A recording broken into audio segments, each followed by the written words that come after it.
আসসালামু আলাইকুম সম্মানিত দর্শকবৃন্দ, আমরা এখন আছি বাগেরহাট ঐতিহ্যবাহী ৬০ গম্বুজ মসজিদের কাছে।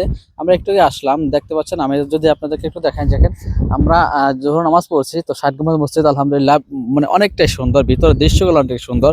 তো আমরা এই মসজিদে অনেক ভিতরে আমরা নামাজ পড়লাম, পরিবেশটা খুব সুন্দর এবং ঠান্ডা শীতল হাওয়া।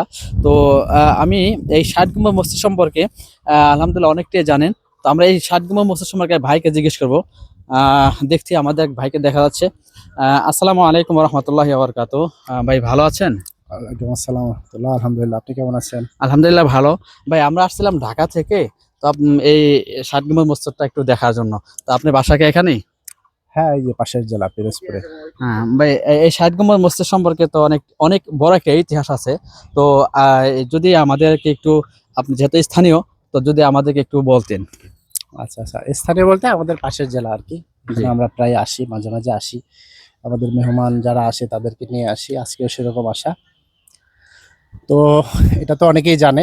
এটা প্রথম কথা হলো, এটা কত সালে হয়েছে এবং কে নির্মাণ করছে, এটা দুটা ক্লিয়ার করুন। আচ্ছা, এটা হচ্ছে সুলতানি আমলে ১৯৪২ সাল থেকে এটা শুরু করছে প্রতিষ্ঠান, এবং ১৯৫৯ সাল পর্যন্ত এটার কাজ চলমান হয়ে সমাপ্তি হয়েছে।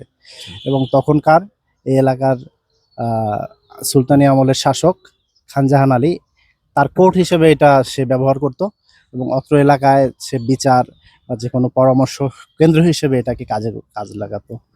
এবং পাশাপাশি তার এই পাশেই একটা দিঘি আছে, জি। যেটা সেটাও তার নামে, খানজাহান আলী দিঘি বলে এটাকে। জি।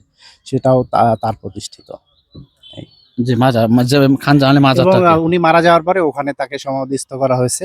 এখন জি। ওই খানজাহান আলী মাজার এবং দিঘি এটা ইউনেস্কো কর্তৃক এখন স্বীকৃত একটি পুরাকীর্তি, এবং যেটাকে বলে একটা স্থাপনা, আচ্ছা ঐতিহাসিক আচ্ছা। স্থাপনা। এখন এই যে এই মসজিদটা, এটা কি এখন সরকারি আন্ডারে আছে নাকি? হ্যাঁ, এটা সরকারের আন্ডারে আছে বর্তমান। বাগেরহাট জেলা প্রশাসন জি জি। এটা সংরক্ষণ করে, এবং এটা তদারকি সবকিছু তাদের দায়িত্ব। তো ঠিক আছে, ধন্যবাদ আপনাকে, অসংখ্য ধন্যবাদ।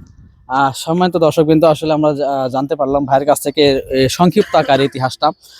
আর এর সৌন্দর্য যদি আপনি স্বচক্ষে দেখতে চান, তাহলে অবশ্যই আপনাকে ঢাকা থেকে হোক কিংবা বাংলাদেশের যে কোনো প্রান্ত থেকে আপনাকে আসতে হবে বাগেরহাট। বাগেরহাটের এই এই জায়গাটার নাম কি জানো?